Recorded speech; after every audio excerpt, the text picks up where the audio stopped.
सा है ये ब्लैक, पूरा ब्लैक ही है ना।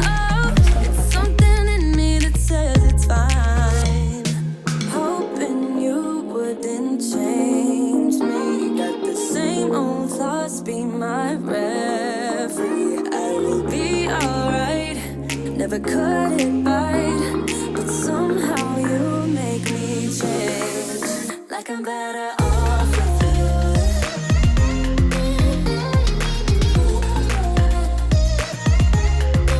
Like I'm better off with you. आज ना मेरी वेडिंग एनिवर्सरी है, तो मतलब काफ़ी साल हो गए हैं शादी को। तो मैंने आज का दिन कैसे स्पेंड किया और हम मीडियम क्लास के लोग किस तरह से चीज़ों को एंजॉय करते हैं, सोचा चलो आज आपके साथ शेयर करती हूँ। और इसी के साथ साथ कुछ कमेंट्स थे जिनका रिप्लाई करना मुझे बहुत ज़्यादा ज़रूरी लगा, क्योंकि वो मेरे यूट्यूब पे ही नहीं बल्कि इंस्टाग्राम पे भी लगातार आ रहे हैं और आप लोग शायद उन्हें वॉच भी कर रहे होंगे। तो मैंने सोचा चलो दोनों काम साथ साथ करते हैं और कुछ बढ़िया बनाते हैं। तो शुरू हो गया मेरा मॉर्निंग से क्लीनिंग के बाद का काम, और फिर बारी आई ब्रेकफास्ट की। तो अगर मैं ब्रेकफास्ट की बात करूं तो घर में गाजर का हलवा हमेशा रहता ही है, आप लोगों को पता है। और मैं तो ब्रेकफास्ट में अपना प्रोटीन शेक ले लिया, मैंने फ्रूट ले लिया है। अमर अपने कुछ फ्रूट्स ही खा के चले गए हैं। और जहाँ तक करण की बात है तो वो गाजर के हलवे के साथ वो लेगा गरम गरम दूध। तो मेरा ब्रेकफास्ट का काम आज नहीं है। और अब मुझे जो करनी है वो कुछ अच्छी चीज़ बनाने की तैयारी करनी है, कुछ स्नैक्स बनाऊंगी बढ़िया। और उसके लिए क्या क्या सामान चाहिए पहले तो वो समझ लीजिए।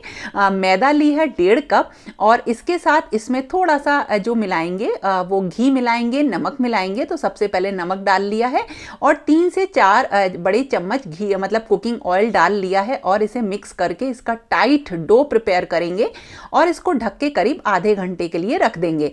तो आज जो मेरी वेडिंग एनिवर्सरी है, तो लेकिन दिन वैसे ही शुरू हुआ जैसे एक नॉर्मल दिन स्टार्ट होता है।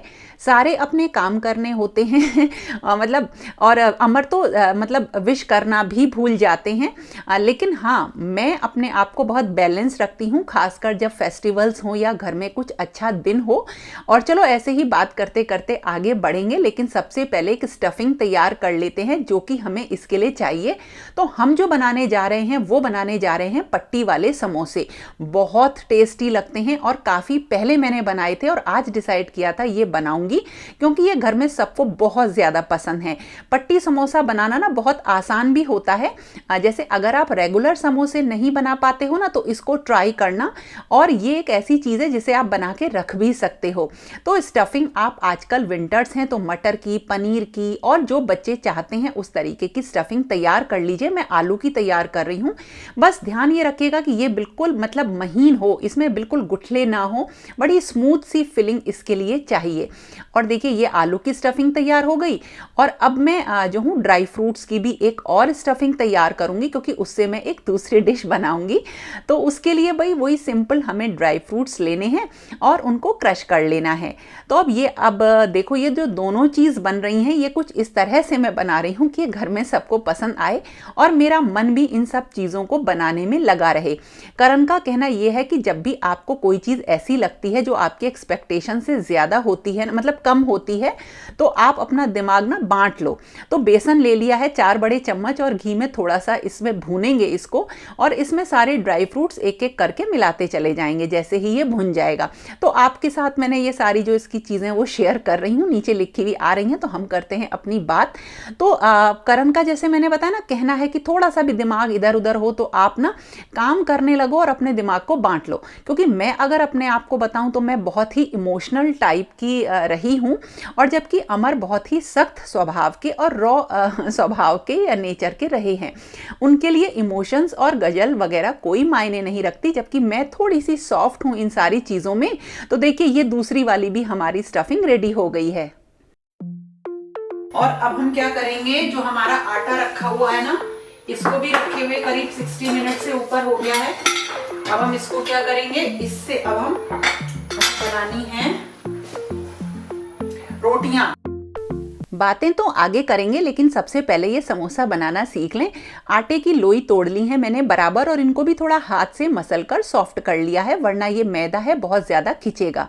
थोड़ा सा आटा लिया और इनकी बराबर थोड़ी सी मोटी हमने इक्वल रोटी बेल ली है। और अब हम क्या करेंगे, महीन रोटी बेलेंगे। अब वो कैसे करेंगे, तो हमने एक रोटी ली है इसमें, इसके ऊपर कुकिंग ऑयल लगाया अच्छे तरीके से, थोड़ा सा आटा डस्ट किया इसके ऊपर, और फिर दूसरी वाली जो रोटी है वो इसके ऊपर रखेंगे, थोड़ा सा हाथ से थपथपाएंगे और इसको बेलेंगे। बेलने के लिए आप आटे का यूज़ कर लीजिए, मतलब मैदा डस्ट कर लीजिए। और ये बिल्कुल महीन यानी कि बिल्कुल पतली बेलनी है, जितना पतला आप इसको बेल सकते हो। बहुत आराम से आप इसे बेल लोगे और आटा बिल्कुल आपको सॉफ्ट दिखाई देगा। ये देखिए बिल्कुल पतली रोटियां बिल गई हैं। गरम तवे पर इसको डालना है। अब इसको सेकना बहुत ज़्यादा नहीं है, बस हल्का हल्का सा हाथों से या किसी कपड़े की मदद से इसको सेक लीजिए, इतना कि इसको अच्छी तरीके से हम यूज़ कर सकें, मतलब ये टूटे नहीं। बिल्कुल रोटी की तरीके से इसको ज़्यादा नहीं सेकना है, हल्की सी ये कच्ची ही रहती है, कोई दाग इस पर रोटी जैसा नहीं आना चाहिए। और उसके बाद देखिए पतली रोटी को मैं हटा दूंगी और एक कपड़े के अंदर ही इसको रखूंगी, और बहुत आसानी से दोनों रोटियां अलग हो जाएंगी। इस तरह से आप इनकी फ्रैंकी वगैरह भी बना सकते हैं और इनको स्टोर करके भी इन रोटियों को रख सकते हैं। ये बिल्कुल पतली होती हैं देखिए। और इनको अब मैंने जैसा कि आपको कहा कि आप कपड़े के अंदर रखिएगा, नहीं तो ये जो है ना मतलब कड़ी हो जाएंगी, तो इनसे समोसे नहीं बनेंगे। इस तरीके की रोटियों को बना के आप बहुत जगह यूज कर सकते हैं। और इसी तरह से मैंने सारी रोटियां जो हैं अब मैं बनानी स्टार्ट करूंगी। और जब हम इनको एक के ऊपर एक रख के बेलते हैं तो ये पतली बेल जाती हैं, मतलब बहुत आराम से इन्हें आप फैला सकते हैं। लेकिन अगर आप सिंगल फैलाएंगे तो वो थोड़ी मुश्किल हो जाती है, इसीलिए इनको एक के ऊपर एक रखा जाता है। ये मेरी 3 रोटियां बच गई हैं, तो मैंने तीनों को एक के ऊपर एक रख के बेला। लेकिन आप अगर बिगनर हैं तो आप 2 रोटियों को ही साथ लेकर चलिएगा, और बिल्कुल उसी ढंग से मैं सेक लूंगी इनको। तो मैं आपसे कह रही थी ना, मैं थोड़ी सी इमोशनल हूं और अमर थोड़े से रफ हैं, लेकिन इसका मतलब ये नहीं होता कि अगर मैच सही नहीं है तो हमारी लड़ाइयां हों। तो अपने आप को मैंने ये चीज़ बहुत पहले ही समझा ली थी, तकरीबन शादी के 1-2 साल बाद ही समझा ली थी कि मेरा नेचर थोड़ा उनसे अलग है, तो मुझे इनके संग बहुत सारी चीज़ों में एडजस्ट करना पड़ेगा। हाँ, कॉम्प्रोमाइज़ करना तो एक मेरा नेचर है, लेकिन एडजस्ट करना बहुत ज़रूरी होता है, और एक दूसरे की रिस्पेक्ट करना भी। तो मैं उनकी चीज़ों की हमेशा रिस्पेक्ट करती हूँ, जैसे कि वो बहुत ही ज़्यादा बिजी रहते हैं। और देखो आज भी एनिवर्सरी है, तो वो बिल्कुल लंच के टाइम पे ही आएंगे, और मतलब उन्हें ये नहीं लगता कि हम थोड़ा सा टाइम साथ में स्पेंड करें। हाँ, अगर मैं बोलूँगी तो ऐसा नहीं है कि वो नहीं करेंगे। साइड से इनके जो राउंड हो रहे थे ना, ये चारों साइड से काट दिए और बीच में से पट्टियाँ काट ली हैं। मैंने थोड़ी छोटी बनाई थी ये रोटियाँ, तो इनसे 2 तरह की मतलब 2 पट्टियाँ कटी हैं। पट्टियाँ तो बहुत सारी कट गई हैं और लगभग सारी इक्वल ही मैंने कट करी हैं, और इन पट्टियों को भी स्टोर करके रखा जा सकता है। देखिए बिल्कुल पतली पतली हैं और ये बिल्कुल भी टाइट नहीं हुई हैं, और इन सबको भी मैं कपड़े के अंदर लगातार रखूंगी समोसे बनाने से पहले। और ये मैंने तैयार कर लिया है मैदे का और पानी का एक स्मूथ पेस्ट, और ऑयल रख लिया है गर्म होने को। ये हमने ली है एक पट्टी, और पहले इसको हम ऐसे मोड़ेंगे। देखिए थोड़ा सा किनारा यहाँ बाहर निकल रहा है, ऐसे मोड़ेंगे, और यहाँ पे हम किनारे पे ना थोड़ा सा ये लगा देते हैं जो हमने बनाया है। और इसको देखिए बिल्कुल यहाँ पे से ऐसे मोड़ दिया, यहाँ आ गई। और अब हम क्या लेंगे, इसको लेंगे और ऐसे मोड़ देंगे। बस ये ध्यान रखिएगा यहाँ ये नोक बननी चाहिए। और उसके लिए भी हमें क्या करना है, पहले यहाँ पे इस तरह से लगा देंगे हम, ताकि ये बिल्कुल भी ना खुले। और इसको लेके हमने यूँ कर दिया। अब देखिए ये आ गया हमारे पास, और अब हम इसके अंदर फिलिंग भरेंगे। फिलिंग हमें बहुत ज़्यादा नहीं भरनी है, थोड़ी ही भरनी है। ऐसे भरी, और इसके किनारे भी देखिए अच्छी तरीके से लगा देंगे, ताकि ये बिल्कुल भी ना खुले।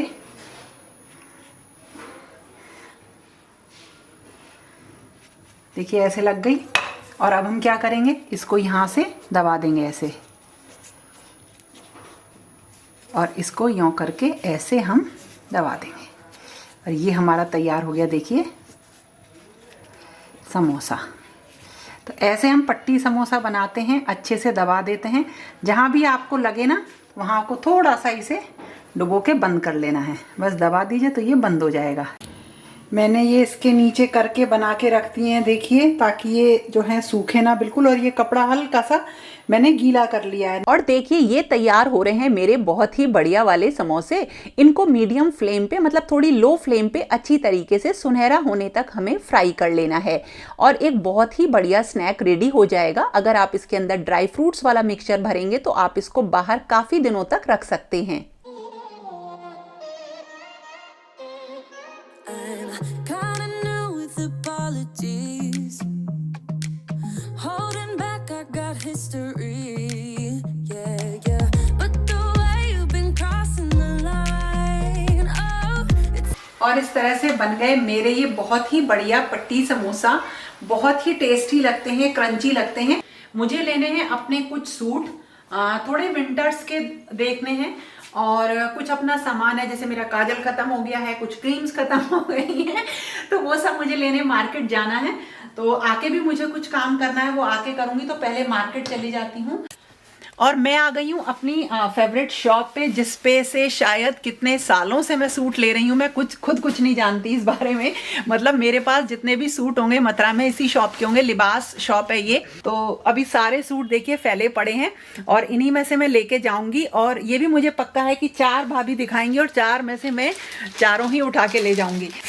और बहुत ही सुंदर सूट हैं। देखो, मैं कुछ इधर पसंद कर रही हूँ, कुछ इधर रखे हैं और कुछ इधर हैं। मेरा पूरा दिन बहुत ही स्मूथ निकला, बिल्कुल जैसा कि हमेशा ही होता है। बहुत ज़्यादा एक्सपेक्टेशंस मेरी किसी से भी नहीं रहती हैं। और पर्सनली केक वगैरह कट करना मुझे अपने ओकेज़न पे पसंद नहीं है। बच्चों को पसंद है तो हम कट कर लेते हैं। और मैं क्यों गई अब सूट खरीदने, ये भी आपको बताती हूँ। एक्चुअली कोई गिफ्ट नहीं मिलता, ये हमारी बहुत बड़ी शिकायत रहती है। लेकिन अगर हम इसका दूसरा मतलब पहलू देखें तो हमें तो सब कुछ हमारे ही हाथ में होता है। जब चाहें हम अपने लिए गिफ्ट भी ले सकते हैं। तो मैंने कहा चलो कोई नहीं, गिफ्ट नहीं मिला तो अपने लिए खुद खरीद लेते हैं। और इसलिए मैं सूट खरीदने आई। और मैं आपको बताऊँ, अमर एक्चुअली ने मुझे, मतलब नॉर्मली नहीं देते हैं गिफ्ट, या गिफ्ट उन्होंने जैसे एक बार रिंग दिला दी थी मुझे, चेन दिला दी।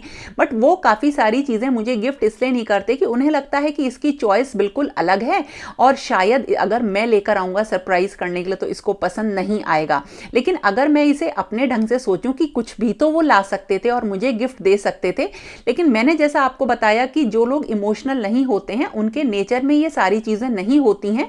तो हमें उनसे वो चीज़ें एक्सपेक्ट नहीं करनी चाहिए जो हमारी सोच के अकॉर्डिंग होनी चाहिए।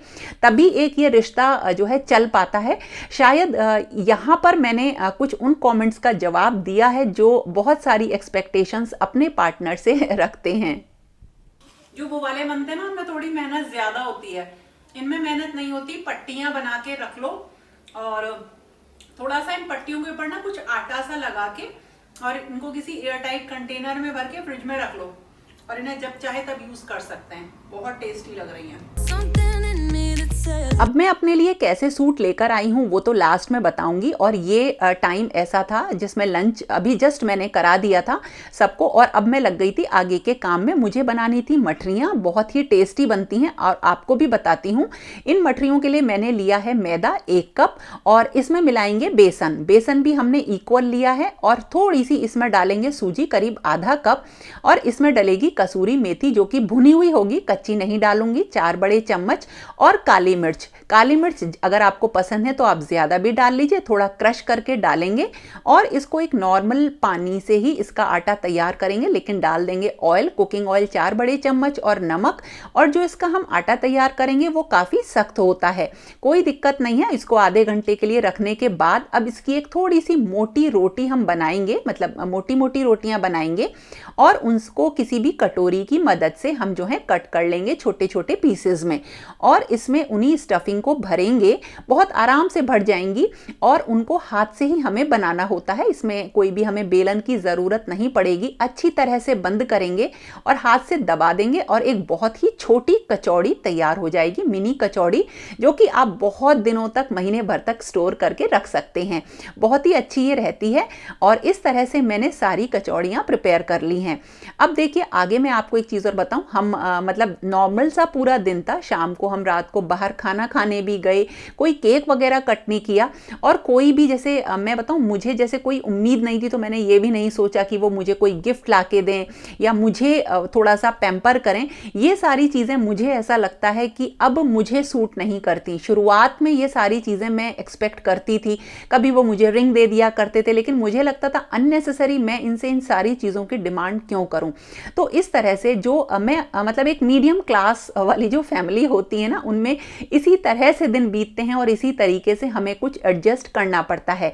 हाँ, थोड़ी सी मैं इक्वलिटी चाहती हूँ और वो मुझे मिलती भी है, क्योंकि मैं घर को संभालती हूँ, तो उस तरीके से मुझे घर में रिस्पेक्ट भी मिलती है और मैं घर में काफ़ी सारी चीज़ों को अपने अकॉर्डिंग करा भी लेती हूँ। तो एक तरीके से ये म्यूचुअल मतलब अंडरस्टैंडिंग का रिलेशन है, जिसको हमें ये नहीं सोचना चाहिए कि सिर्फ हम ही कर रहे हैं, लेकिन अगर आप इसे एक लंबे टाइम तक करते हैं तो आपको उसके एवज में कुछ रिस्पेक्ट जो है मिलनी स्टार्ट हो जाती है। सामान में ले आई हूँ मार्केट से, अपने लिए कुछ गिफ्ट्स भी लेकर आई हूँ, तो चलिए वो आपके साथ शेयर करती हूँ। It's fine. Hoping you wouldn't change me. Got the same old thoughts be mine. तो मैं जो लेकर आई हूँ वो बहुत सारा सामान तो नहीं लेकर आई हूँ, क्योंकि विंटर्स आ रहे हैं। तो एक बहुत ही अच्छा सा वूलन ये मैं शॉल लेकर आई हूँ। देखिए कितना सुंदर है, बहुत ही प्यारा सा इसका डिज़ाइन है और ये शायद मुझे 1000 रुपीज़ में मिला। अच्छा लगा था मुझे इसका डिज़ाइन, कलर कॉम्बिनेशन, हर ड्रेस पे इसको पहन सकते हैं, अच्छा है ना, देखिए। और इसके अलावा मैंने ना सूट लिए हैं प्रॉपर दुपट्टे वाले। अब जो मैं लेती हूँ जहाँ से, वहीं पे स्टिच करने डाल देती हूँ, वहीं पे टेलर हैं जो, और उनके दुपट्टे आपको दिखा दे रही हूँ। मैंने पूरे 4 सूट लिए हैं। अब आपको इनके दुपट्टों से अंदाजा हो जाएगा कि ये कैसे लग रहे हैं। तो ये सिल्क के सूट था, मतलब थोड़ा सेमी सिल्क है, प्योर सिल्क तो नहीं है। प्योर सिल्क काफ़ी कॉस्टली पड़ जाती है, मतलब उसके सूट जो होते हैं वो 8000 9000 की रेंज के होते हैं। तो ये है एक दुपट्टा, और ये इसी कलर कॉम्बिनेशन में सूट है सेमी सिल्क का। एक जो है बहुत ही सुंदर मुझे सूट लगा, और उसका दुपट्टा भी ये मुझे बहुत सुंदर लगा था। ये प्योर जॉर्जेट का दुपट्टा, और ये कलर मेरे पास था नहीं, तो जैसे ही मैंने इसे देखा ले लिया। तो दुपट्टों से आपको अंदाजा लग जाएगा कि ये सूट कैसे हैं। देखिए ऐसा दुपट्टा है इसका कुछ, इस पे थोड़ा सा चिकन का वर्क हो रहा है इसके दुपट्टे पे, बहुत ही प्यारा सा कलर है, ऐसा दुपट्टा है। तो एक हो गया ये, और एक ये येलो कलर का है। तो येलो कलर का भी सेमी सिल्क का सूट है। येलो कलर के जो सूट है मेरे पास बहुत सारे हैं, मतलब 5-6 तो होंगे। एक इसी, और ऑलमोस्ट यही कलर है, थोड़ा सा शेड लाइट है, थोड़ा सा डार्क है। ये मुझे अच्छा लगा, थोड़ा सा ट्रेडिशनल है। इसके दुपट्टे पे चीकू आ रहे हैं, इसके दुपट्टे पे इस तरीके से बड़े प्यारी सी लटकन सी लगी हुई हैं, इससे ये मुझे बहुत अच्छा लगा। प्योर दुपट्टा है, प्यारा सा कलर है इसका। जो वूलन सूट होते हैं ना, उसमें जैसे कई तरीके की वैरायटी आती है। तो मैंने एक वूलन सूट लिया है, वो है वेलवेट का, जिसका जो शॉल होता है, दुपट्टा है, जो भी होता है वो ये समझ लीजिए वो कुछ इस तरह का है। तो जो फ्रॉक स्टाइल के होते हैं वो ज़्यादातर ऑनलाइन या रिलायंस ट्रेंड से या लोकल शॉप से मैं ले लेती हूँ। हाँ, मुझे इन सब में शॉल सबसे अच्छा लगा, क्योंकि ये काम में आने वाली चीज़ है ना। और मैं पता नहीं कितने सालों से, आप लोग यही देख रहे होंगे, यही वाला शॉल लेके मैं घूमती हूँ, मतलब यही बस मेरा एक रहता है फिक्स, 1-2 और होंगे। तो अब इन सबको रखती हूँ और आगे का काम करती हूँ। और इसके बाद जो शाम का टाइम आया, उसमें बस बैठ के कुछ बातें करी और बाहर चले गए खाना खाने। तो मेरा तो कुछ ऐसा ही सेलिब्रेशन होता है जब भी मेरी एनिवर्सरी आती है। हाँ, मैं एक्सपेक्ट करती हूँ कुछ मुझे फ्लावर्स मिले, बुके मिले, रोजेस मिले, लेकिन वो मुझे कभी भी नहीं मिले। तो मुझे लगता है मैं अपने आप को ही गिफ्ट कर दूँ, तो मैं हमेशा लाती रहती हूँ फूल, और इसी तरीके से अपने आप को बहुत खुश रखती हूँ। मैं जैसे थोड़ी देर हो जाती ना, तो अपने आप में स्माइल करने लगती हूँ। ये कुछ छोटी छोटी सी चीज़ें हैं या काम है जो कि मैंने सालों में जाके सीखा। आज आपको इसलिए बताती हूँ कि कभी भी अपनी एक्सपेक्टेशंस की वजह से, अपने लाइफस्टाइल की वजह से कभी भी अपने पार्टनर के ऊपर बोझ नहीं बनना चाहिए, नहीं तो एक दिन वो रिवोल्ट करते हैं और घर में झगड़े शुरू हो जाते हैं। तो दोस्तों, ये हो गया मेरा इस तरह का वेडिंग एनिवर्सरी का सेलिब्रेशन। कुछ शूट नहीं कर पाई, मतलब जो बात का था बिल्कुल वो अपने आप में रह के एक अच्छा सा टाइम स्पेंड किया। तो दोस्तों, ये था आज का वीडियो। पसंद आए तो लाइक, कमेंट, शेयर ज़रूर करिएगा और फिर मिलेंगे एक नए और इंटरेस्टिंग वीडियो के साथ। तब तक के लिए okay friends, thank you and bye bye. और जो मुझे बहुत सारी कॉन्ग्रेचुलेशंस मिलेंगी उनके लिए एडवांस में थैंक यू सो मच, क्योंकि मुझे पता है आप लोग मुझे बहुत सारी ब्लेसिंग्स दोगे और बहुत ही प्यारे प्यारे कमेंट्स दोगे। तो उन्हीं के इंतज़ार में और अब करती हूँ फटाफट वीडियो को अपलोड।